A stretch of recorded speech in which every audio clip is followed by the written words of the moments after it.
Assalamualaikum warahmatullahi wabarakatuh.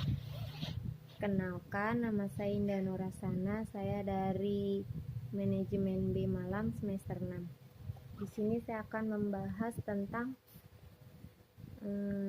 pelajaran bank dan lembaga keuangan lainnya. Lembaga keuangan. Tugas utama lembaga keuangan yaitu menghimpun dana masyarakat, menyalurkan dana kepada peminjam, menanamkan dana pada investasi, dan membeli aktivitas barang dan jasa. Sejarah singkat perbankan Indonesia. Definisi bank: suatu badan yang bertujuan untuk memuaskan kebutuhan kredit baik dengan alat pembayaran maupun dengan jalan mengedarkan alat penukaran berupa uang giral. Bank adalah lembaga keuangan yang melaksanakan berbagai macam jasa seperti memberi pinjaman, mengedarkan mata uang, pengawasan terhadap mata uang, bertindak sebagai tempat penyimpanan benda berharga, membiayai usaha. Di sini ada jenis uang. Yang pertama ada uang giral. Uang giral lain dengan uang kartal yang memiliki bentuk fisik seperti kertas atau koin. Uang giral merupakan sebutan alat pembayaran berupa surat berharga yang dapat sewaktu-waktu digunakan untuk transaksi jual beli. Kalau uang kartal adalah uang yang diterbitkan oleh bank sentral sebuah negara yang diatur oleh undang-undang negara tersebut. Di Indonesia sendiri terdapat dua jenis uang kartal, yaitu berupa uang kertas dan uang logam. Bentuk bank di Indonesia. Beberapa bentuk bank di Indonesia, ada bank sentral, bank umum, bank pembangunan, dan bank tabunan. Jenis lembaga keuangan bukan bank: lembaga pembayaran pembangunan, lembaga perantara penerbitan dan perdagangan surat-surat berharga, lembaga keuangan bukan bank. Asuransi: pengertian persetujuan antara kedua belah pihak yang akan menanggung kerugian tertanggung bila terjadi suatu peristiwa tertentu.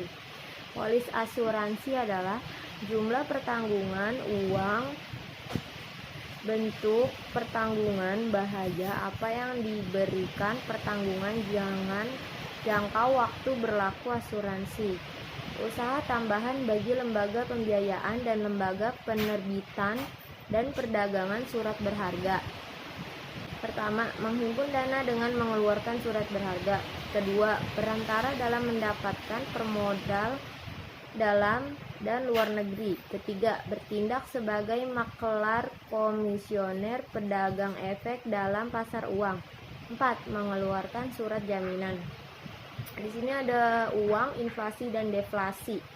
Pengertian fungsi dan jenis uang. Uang adalah kebutuhan masyarakat yang paling utama, kebutuhan pemerintah, produsen, distributor, dan konsumen. Tidak bisa dipisahkan dari kehidupan bernegara. Fungsi uang: yang pertama, alat tukar menukar. Yang kedua, satuan hitung. Yang ketiga, penimbun kekayaan. Yang keempat, standar pencicilan utang. Inflasi dan deflasi. Definisi inflasi: kecenderungan harga-harga untuk menarik secara terus-menerus. Deflasi: akibat deflasi, yang pertama ada tendensi harga menurun, yang kedua tingkat harga turun cepat, yang ketiga terjadi saat ekonomi bersaing sempurna, yang keempat pengusaha akhirnya mengurangi jumlah produksi, yang kelima terjadi pengangguran, yang keenam menekan efisiensi batas kapital atau menghambat investasi. Cara mencegah deflasi: pertama, harus menaikkan pembelanjaan total, menaikkan kesempatan investasi, dan menaikkan persediaan uang. Kebijakan manajemen moneter: yang pertama ada pendekatan pada sisi harga, pendekatan pada sisi produksi, kebijakan ekonomi dengan menciptakan kesempatan kerja luas, perluasan uang disebut relasi, surplus luar negeri dihapuskan, menyeimbangkan neraca pembayaran.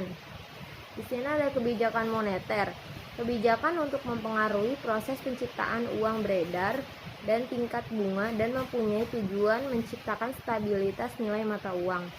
Otoritas moneter berwenang mengambil kebijakan di bidang moneter. Yang kedua, sumber uang primer bagi perbankan, pemerintah, dan masyarakat. Yang ketiga, semua bank wajib punya simpanan di bank sentral. Yang keempat, semua bank umum wajib punya nilai tertentu dalam rekening giro di bank sentral. Yang kelima, saldo minimum bank umum pada bank sentral adalah minimal 5% dari dana yang dihimpun dari masyarakat. Yang keenam, dana dalam bank sentral digunakan untuk clearing, pengendalian jumlah uang yang beredar. Fungsi utama sistem moneter. Yang pertama, menggunakan untuk clearing, pengendalian jumlah uang yang beredar. Fungsi utama sistem moneter. Yang pertama, memajukan lalu lintas pembayaran yang efisiensi sehingga mekanisme tersebut dapat dilakukan secara cepat, akurat, dengan biaya relatif murah. Yang kedua, sebagai perantara dalam usaha mempercepat pertumbuhan ekonomi. Yang ketiga, mempertahankan tingkat bunga yang stabil dengan melaksanakan kebijakan moneter, dalam hal ini melaksanakan politik diskonto. Sekian penjelasan dari saya, kurang lebihnya mohon maaf. Wassalamualaikum warahmatullahi wabarakatuh.